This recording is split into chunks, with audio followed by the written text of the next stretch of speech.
Up next, we have somebody that's been organizing really hard with Occupy Oakland. She's a teacher at UC Berkeley, Lale Bebehanin.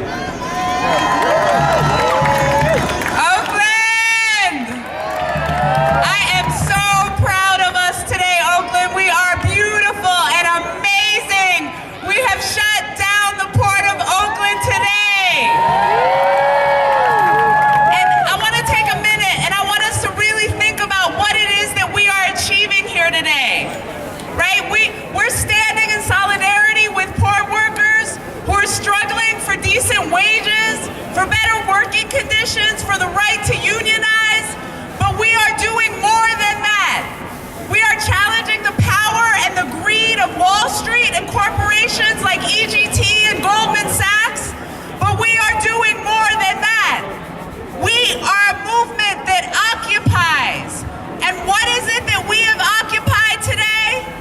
We have occupied the Port of Oakland. And this is what historically would have been called the Commons, part of the public spaces and the public resources that belong to the people of Oakland.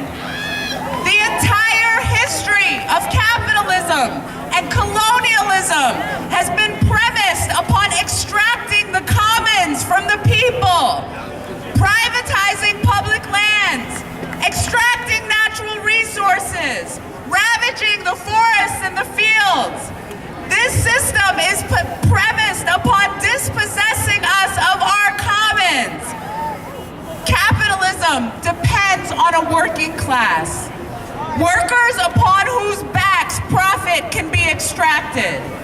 But let us not forget that this working class had to be created, forcibly created, by dispossessing the people of their commons, violently separating from them from the lands and the rivers and the forests off which they had always survived. People who could freely fish and farm and herd had no need to work in a factory for a wage. The only way to create a class of exploitable workers is to completely cut them off from the common resources so that their only means of survival is to work for a measly wage.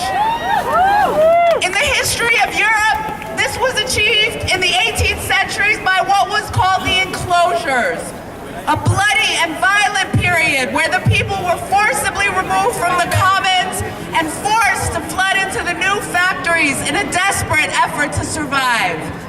This was achieved throughout the rest of the world through colonialism and the extraction of indigenous resources and lands. It is through dispossessing us of our commons that capitalism and colonialism have rendered us vulnerable to their exploitation. And these forms of dispossession continue today. We see our collective resources, our commons being privatized, our public spaces, our natural resources, our public system of education.